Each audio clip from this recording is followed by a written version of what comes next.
উঠে আসলো দিনের বাছাই করা সেরা বড় খবরগুলি। চলুন গুরুত্বপূর্ণ শিরোনামগুলি একবার তাড়াতাড়ি ঝটপট করে শুনে নিই।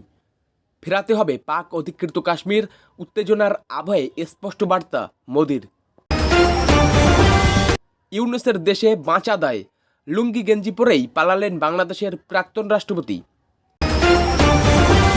গোয়েন্দাদের থেকে উদ্বেগজনক তথ্য শুনেই মোদিকে ফোন জেডি ভান্সের।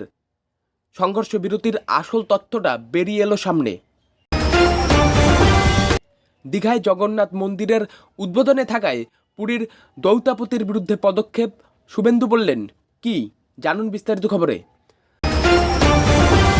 পাকিস্তান ঠান্ডা হবে নাকি পুরোদমে অ্যাকশনে নামবে সেনা? সংঘর্ষ বিরতির পর প্রথম বৈঠক আজ। জঙ্গিদের শেষকৃত্যে কোন কোন পাক পুলিশ আধিকারিক অংশগ্রহণ করেছিলেন, সামনে এলো সমস্ত তথ্য। চলুন বিস্তারিত খবরে। তার আগে চ্যানেলে আপনি যদি প্রথমেই থাকেন, চ্যানেলটিকে সাবস্ক্রাইব করতে পারেন এরকমই গুরুত্বপূর্ণ খবর অথেন্টিকভাবে একসাথে পাওয়ার জন্য। অবশ্যই ভিডিওটিকে লাইক করুন।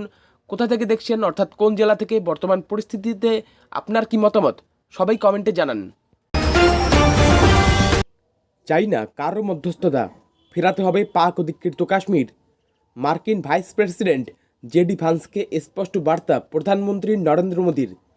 নিউ ইয়র্ক টাইমসের একটি প্রতিবেদন সূত্রে জানা গিয়েছে, ভারত পাকিস্তান সংঘাত ইস্যুতে মার্কিন ভাইস প্রেসিডেন্টের সঙ্গে শনিবার কথা হয় প্রধানমন্ত্রী মোদীর। সেখানে তার দাবি, কাশ্মীর নিয়ে আমাদের অবস্থান একেবারে স্পষ্ট। বর্তমান পরিস্থিতির নিরিখে একটাই পথ রয়েছে, তা হলো পাক অধিকৃত কাশ্মীর ভারতকে ফিরিয়ে দেওয়া। এটা ছাড়া তাদের সঙ্গে আলোচনার আর কোনো পথ নেই। সেই প্রতিবেদন অনুযায়ী প্রধানমন্ত্রী আরও বলেছেন, তারা জঙ্গিদের আমাদের হাতে তুলে দেওয়ার কথা বলে, সেই নিরিখে আমরা পাকিস্তানের সঙ্গে আলোচনায় বসতে পারি। এটা ছাড়া আমাদের আর কোনো বক্তব্য নেই। আর এই ইস্যুতে কোনো মধ্যস্থতাকারীরও প্রয়োজন রয়েছে বলে আমরা মনে করি না।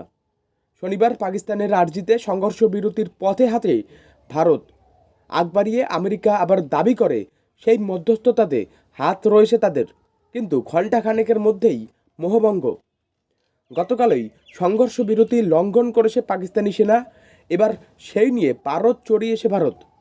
একদিকে সেনাকে ফ্রি হ্যান্ড দিয়ে গুলির বদলে গোলা ছোড়ার নির্দেশ দিয়েছেন মোদি, পাশাপাশি আবার মার্কিন ভাইস প্রেসিডেন্টকে তিনি স্পষ্ট জানিয়ে দিয়েছেন, পাক অধিকৃত কাশ্মীর ভারতকে ফেরানো হলেই আলোচনা হতে পারে, আর এই ইস্যুতে কারোর কোনো মধ্যস্থতা প্রয়োজন নেই।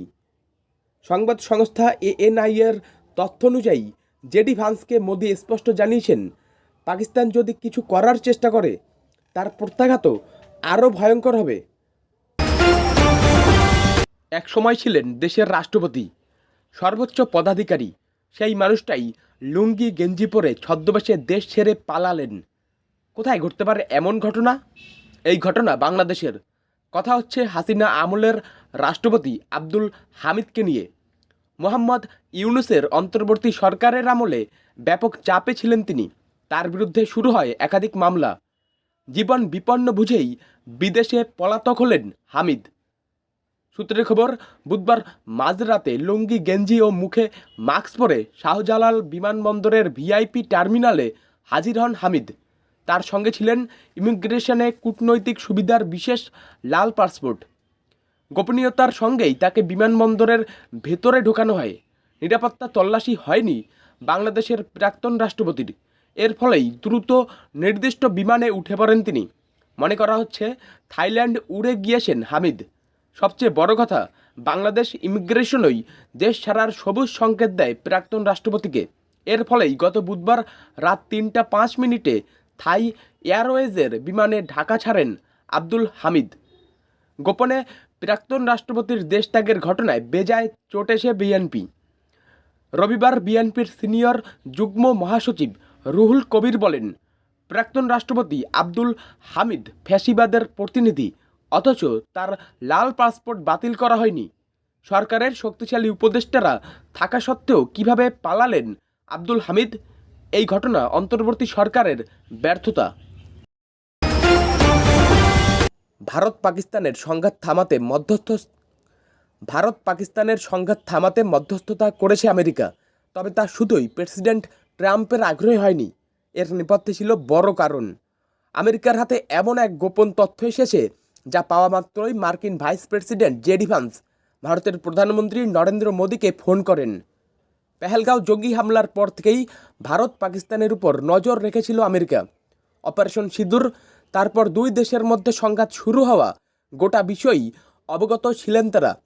এরই মধ্যে গত শুক্রবার গোয়েন্দা মারফত এক চাঞ্চল্যকর ও উদ্বেগজনক তথ্য জানতে পারেন জেডি ভান্স। এরপরই প্রধানমন্ত্রী মোদীকে ফোন করে সতর্ক করেন। CNN সূত্রে এমনটাই খবর।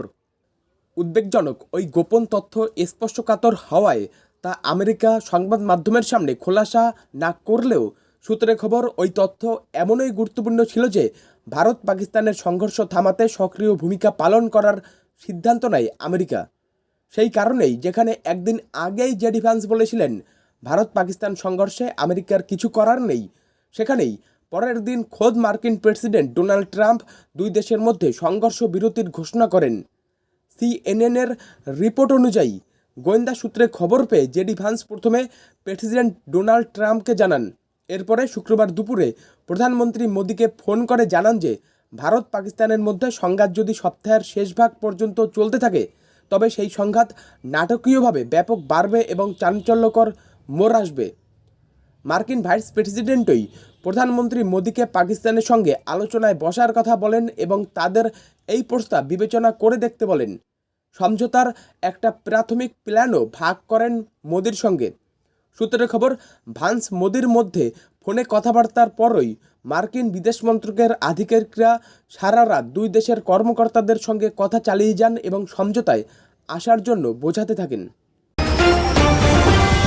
দীঘায় জগন্নাথ মন্দিরের উদ্বোধনে তিনি উপস্থিত ছিলেন। সেই অনুষ্ঠানে দীঘা জগন্নাথ ধাম লেখা থাকা সত্ত্বেও তিনি কেন উপস্থিত ছিলেন তা জানতে চেয়েছিল পুরীর শ্রী জগন্নাথ টেম্পল অ্যাডমিনিস্ট্রেশন। পাঠিয়েছিল নোটিশ। এবার পুরীর জগন্নাথ ধামের দৌতাপতি রামকৃষ্ণ দাস মহাপাত্রকে 30 দিনের জন্য সাসপেন্ড করল জগন্নাথ টেম্পল অ্যাডমিনিস্ট্রেশন। রবিবার নিজের এক্স হ্যান্ডেলে একথা জানিয়েছেন পশ্চিমবঙ্গ বিধানসভার বিরোধী দলনেতা শুভেন্দু অধিকারী।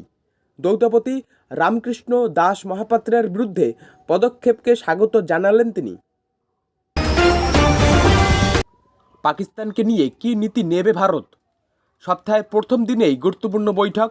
সংঘর্ষ বিরতির পর আজ সোমবারই প্রথম বৈঠকে বসতে চলেছে ভারত ও পাকিস্তান। দুই দেশের সেনার director general of military operations বা DGMO স্তরে বৈঠক হবে। কী কী বিষয় নিয়ে আলোচনা হবে এই বৈঠকে? সীমান্ত থেকে সেনা প্রত্যাহার করা হবে নাকি পুরোদমে পাকিস্তানের বিরুদ্ধে অ্যাকশনে নামবে ভারত? সংঘর্ষ বিরতির পরও শনিবার গোলাগুলি চালিয়েছিল। রবিবার পরিস্থিতি স্বাভাবিক ছিল, তবে এখনও সীমান্তে মোতায়েন রয়েছে সেনা। সতর্ক থাকতে বলা হয়েছে সাধারণ মানুষদেরও। এরই মধ্যে আজ দুই দেশের বৈঠক। জানা গিয়েছে আজ দুপুর 12টা নাগাদ এই বৈঠক হওয়ার কথা। ভারতীয় সেনার DGMO রাজীব ঘাই থাকবেন বৈঠকে। 7ই মে অপারেশন সিঁদুর শুরু হয়। এই অভিযানে 100 জনেরও বেশি পাক জঙ্গি নিহত হয়েছে। জঙ্গিদের শেষকৃত্যের ভিডিও এবং ছবি সোশ্যাল মিডিয়ায় প্রকাশিত হয়, যেখানে সীমান্ত এলাকার বিভিন্ন অংশে জঙ্গিদের শেষকৃত্যে অংশ নিতে দেখা যায় বেশ কয়েকজন পাকিস্তানি সেনা কর্মকর্তা এবং কর্মীকে। রবিবার ভারতীয় সশস্ত্র বাহিনী পাঞ্জাব প্রদেশের পাকিস্তানি সেনা সদস্য এবং গুরুত্বপূর্ণ পুলিশ কর্মকর্তাদের নাম প্রকাশ করেছে যারা জঙ্গিদের শেষকৃত্যে অংশগ্রহণ করেছিলেন। তাদের মধ্যে রয়েছেন লেফটেন্যান্ট জেনারেল ফাইয়াজ হোসেন শাহ, লাহোরের 4 কর্পসের কমান্ডার, লাহোরের 11তম পদাতিক ডিভিশনের মেজর জেনারেল রাও ইমরান সরতাজ। এছাড়াও রয়েছেন ব্রিগেডিয়ার মোহাম্মদ ফুরকান সাব্বির, পাঞ্জাব পুলিশের মহাপরিদর্শক ডক্টর উসমান আনোয়ার, মালিক সোহাইব আহমেদ ভেট।